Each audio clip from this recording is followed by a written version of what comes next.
girls with their nails done now. Hey guys what's up. मैं तनुजीत। अब जैसे कि मैंने कहा था कि मैं इसका सेकंड पार्ट लेके आऊँगा।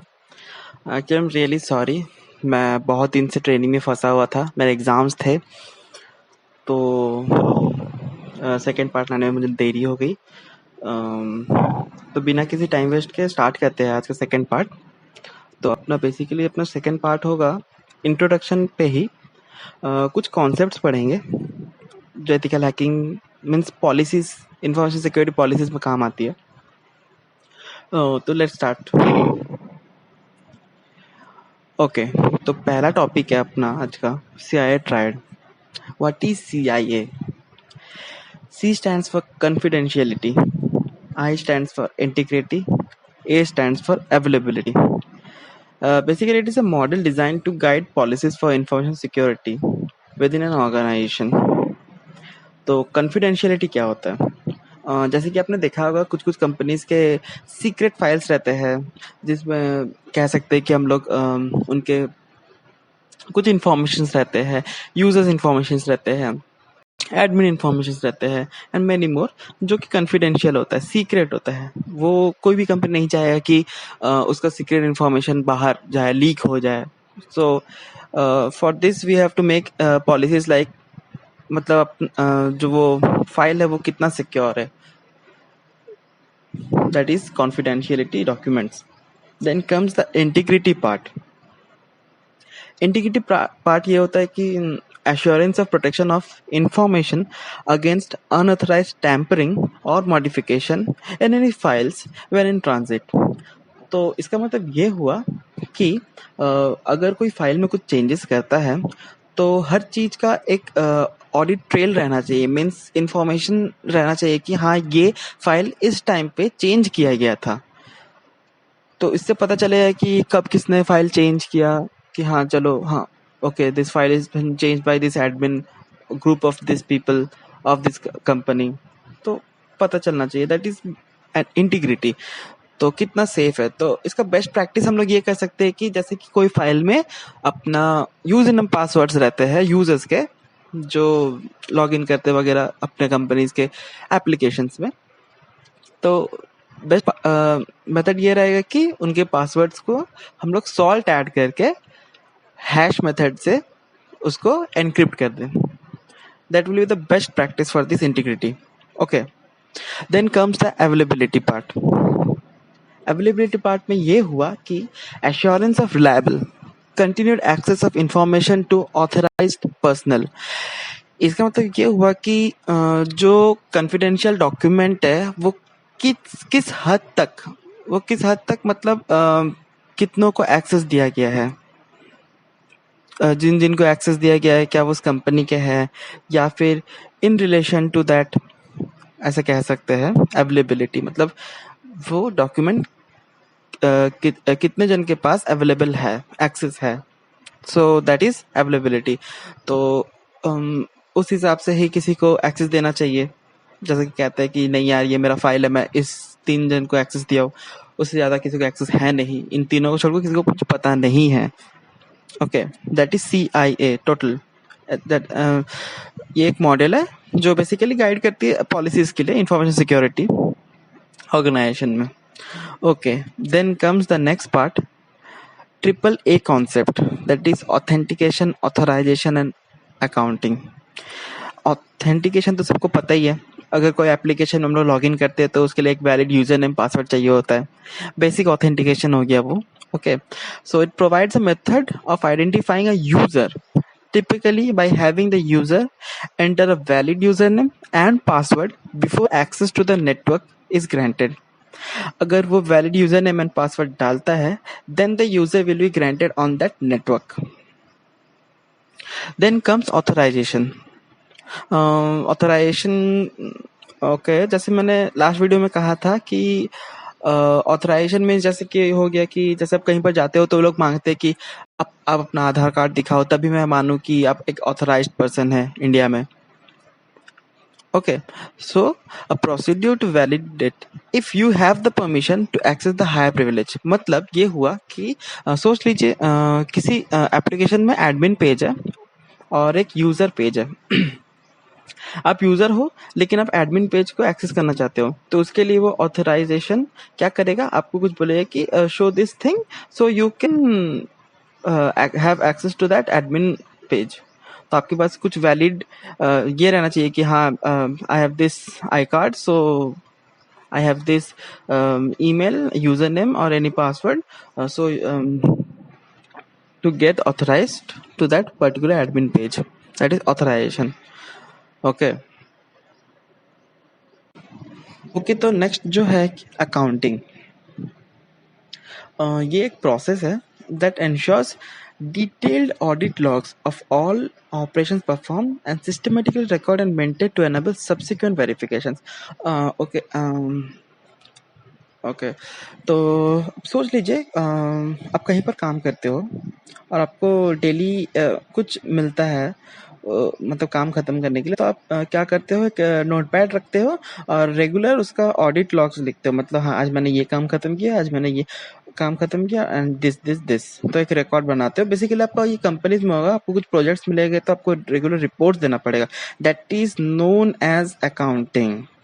ओके, तो ये कॉन्सेप्ट यहाँ खत्म होता है। देन नेक्स्ट पार्ट पे आते हैं। Okay, the next part is defence in depth.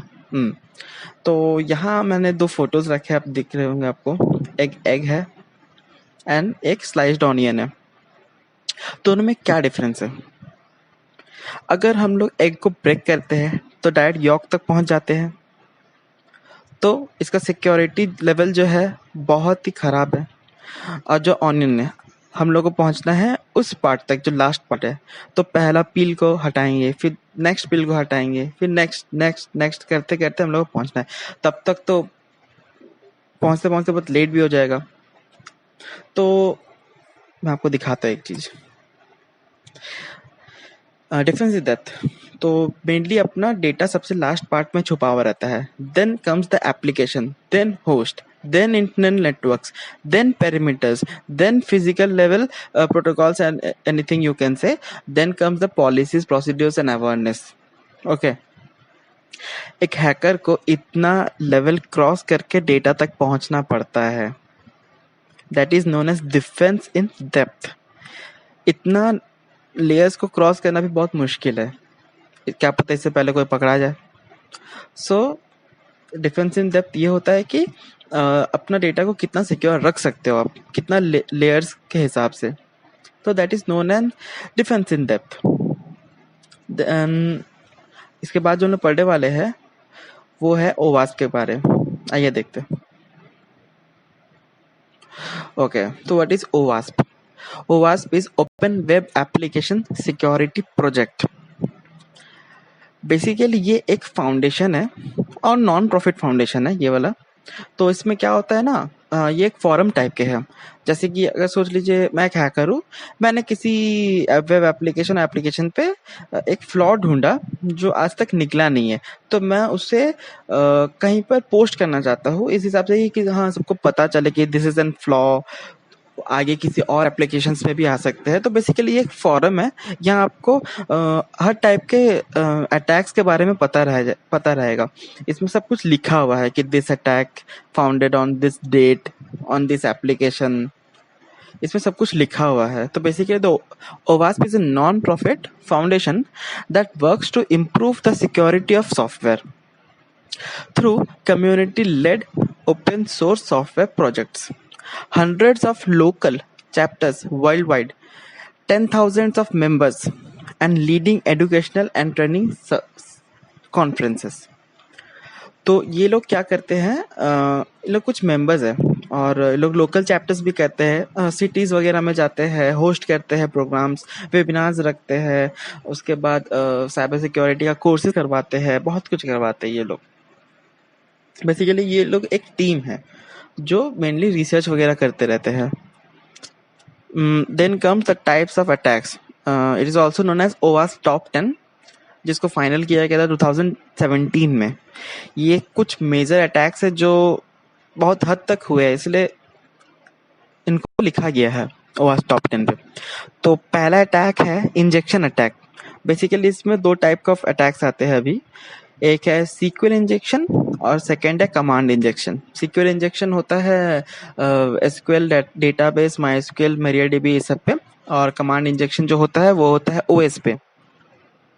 Then come the broken authentication. Broken authentication तो आपको पता ही चल रहा है, ऑथेंटिकेशन को बाईपास कर दिया गया या फिर कुछ भी फ्लॉ ऑथेंटिकेशन में, that is known as broken authentication. Then third is sensitive data exposure, data expose कर दिया गया। Then fourth is XML external entities. ये मैं आपको नेक्स्ट वीडियोस पे बताऊंगा, ये मैं आपको करके दिखाऊंगा कि कैसे होते हैं ये सब। Then comes broken access control. Broken access control मैंने आपको बताया था कि हाँ, एडमिन एक्सेस कर लिया गया, किसी यूजर ने एक एडमिन एक्सेस को मतलब using any backdoor vulnerabilities access कर लिया उसने एडमिन को। Then comes the security misconfiguration, then cross-site scriptings, insecure deceleration, then using components with known vulnerabilities, then insufficient logging and monitoring। ये सब अटैक्स मैं हर वीडियो में आपको बताऊंगा कि कैसे इसके बारे में बताऊंगा, देन कैसे करते हैं परफॉर्म। और पहले एक बात बता दूं कि एक नोट है, किसी ने मुझे पूछा था कि यार हैकिंग करके क्या मैं फेसबुक किसी का अकाउंट हैक कर सकता हूँ। तो मेरा आंसर ये रहेगा कि यार प्लीज हैकिंग करके आप एंजल प्रिया की अकाउंट को हैक ना करें, उससे आपको कुछ नहीं मिलेगा, टोटली आपका लॉस है। बेटर ये होता है कि मेन हैकिंग जो सीखते हैं या फिर हैकर्स जो रहते हैं वो बग बाउंटी हंटिंग करते हैं, जिससे आपको क्या करना पड़ता है कि आप बेसिकली किसी डायरेक्टली किसी पे नहीं कर सकते, लेकिन जैसे कि आप जैसे ओपन सोर्स जो हो गया उन पे आप कर सकते हो, ताकि आप उनको रिपोर्ट करो कि आपके वेब एप्लीकेशंस पे ये फ्लॉ है, तो आपको कुछ हैंडसम अमाउंट मिलता है उस चीज़ के लिए, that is known as bug bounty. तो मैं यही कहना चाहूँगा कि प्लीज़ किसी भी वेब एप्लीकेशंस या एप्लीकेशंस पे ऐसे ट्रायल मत करना कि यार चलो आज सीखा ये चीज़ तो मैं इस पे ट्राई करता हूँ। Please no, seriously no. तो आज का टॉपिक यहीं ख़त्म होता है। Thank you and have a nice day.